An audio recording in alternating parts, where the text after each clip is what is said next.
ভাবছেন পনির মশলা খাবেন, এইভাবে বানিয়ে ফেলুন। ছোটা করে গোলমরিচ, লবঙ্গ, দারচিনি, এলাচ ও 8-10টা বাদাম অল্প করে তেল দিয়ে ভেজে গ্রাইন্ডারে দিয়ে ভালো করে পিষে নিন। তারপর পনিরগুলোকে হালকা করে ভেজে নিন।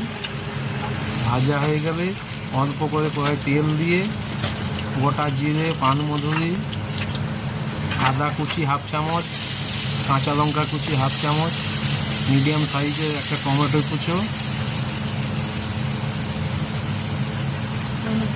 ধনে গুঁড়ো, লঙ্কা গুঁড়ো, পরিমাণ মতো নুন, চিনি, হলুদ দিয়ে ফ্রাই করে নেবেন। ফ্রাই হয়ে গেলে পিসা মশলাটা দিয়ে দিবেন।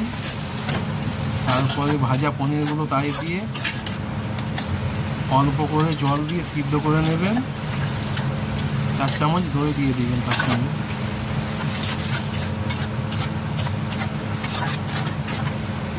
4 চামচ দই দিয়ে অল্প করে জল দিয়ে সিদ্ধ করে নেবেন। নিয়ে ধনে পাতা দিয়ে একটু নাড়াচাড়া করে নিয়ে নেবেন।